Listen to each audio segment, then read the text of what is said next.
When I was a senior in high school, I was in a class called Lifetime Fitness. It was a really easy class where we basically just played games like golf, tennis, and basketball. One day, we had a planned field trip to go canoeing and fishing at a lake. I wasn't much of a fisher, and I really didn't like to swim, but it got me out of 2 other classes because it was a 3-hour field trip. So overall, I was glad to go.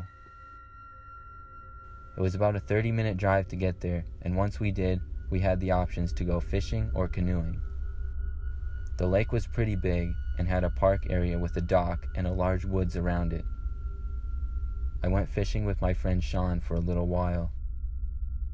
I had no interest in canoeing, so we decided to go for a walk on a path in the woods after we were done fishing. I didn't think we were supposed to be leaving the area where we were, but we were high school kids and we knew when to be back and where.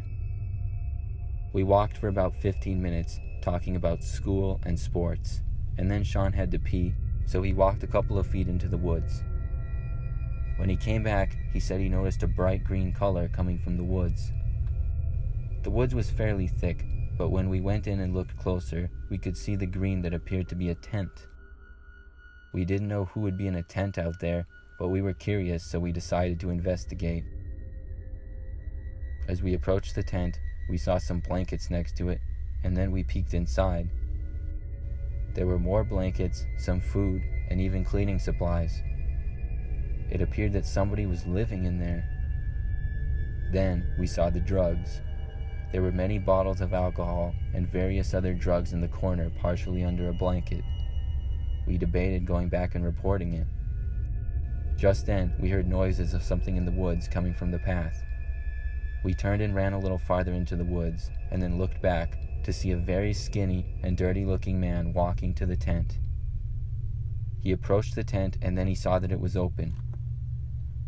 We heard him shout an expletive and then look around. Sean had already took off running.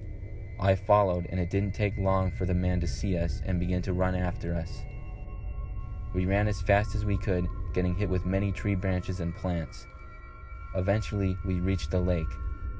We chose to run along the edge of it, and after a couple minutes, we couldn't see the man anymore or hear him. We were now lost, though. We tried to walk quietly and make our way back to the path or out of the woods somehow. We walked and walked for what felt like forever. Then, we came across the man again. He saw us and began to chase us again. We took off running, but this time we split up. Sean went one direction and I went the other. The man ended up chasing after me. I saw him pick up a stick and run with it. I knew I was faster than him, but with all the trees, it was hard to get around, and I also didn't know where I was. After about a minute, I had gotten far enough away from the man, and then I saw him trip over a log and fall over. I kept running, and before long, I had lost him. About 10 minutes later, I was able to get back on the path. I then texted Sean, and eventually he made it out. We walked back to the dock with about 20 minutes to spare before our field trip was over.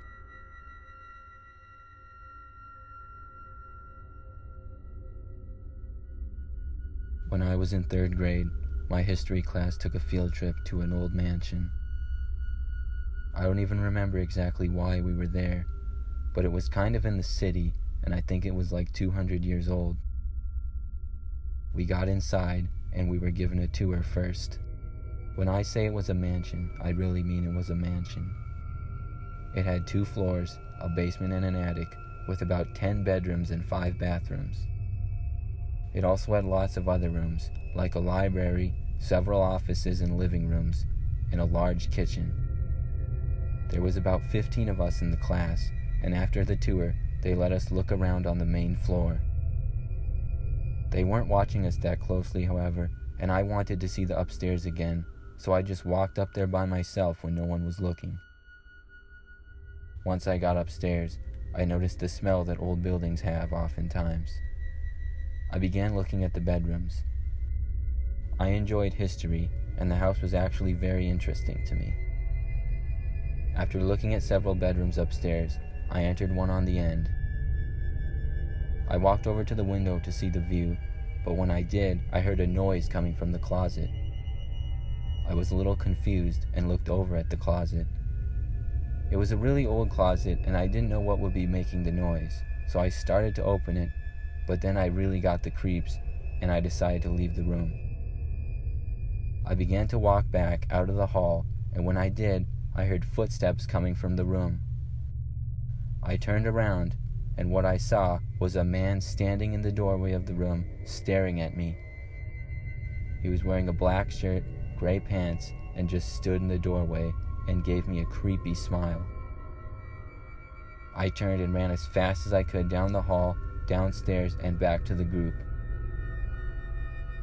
I don't know who that man was, but I really don't want to know.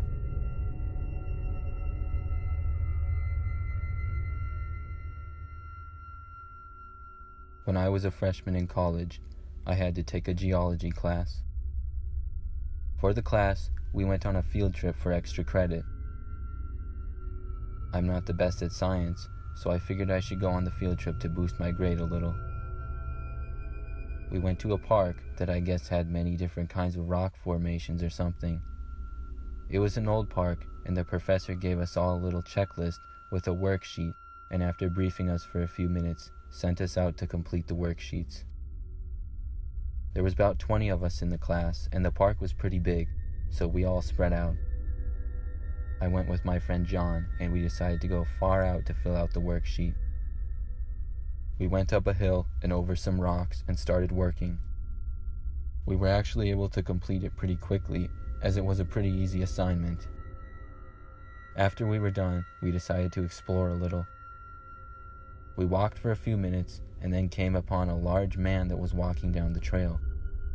He approached us and told us that his friend had passed out and needed our help. He said his phone was dead and we needed to follow him quickly. Without hesitating, we followed the man. He started to run, and so did we.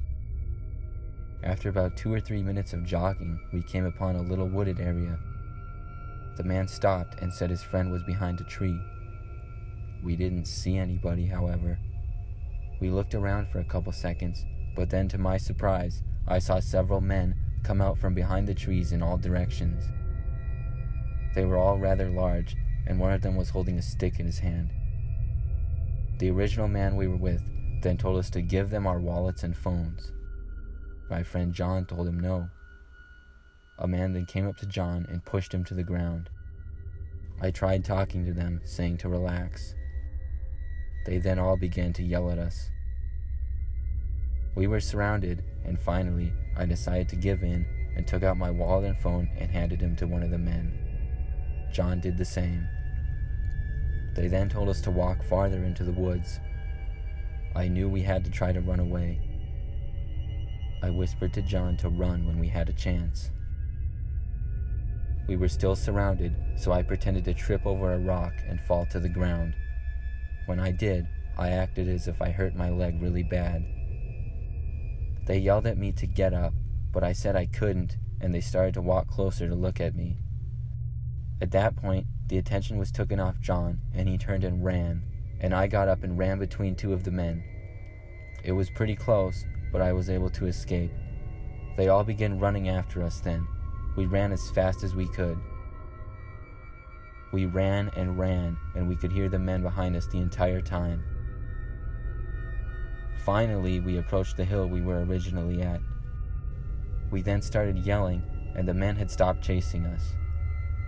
We got back to the group, but the men still had our phones and wallets. After reporting the incident, they were able to actually track my iPhone to an old house, and 2 of the men were caught.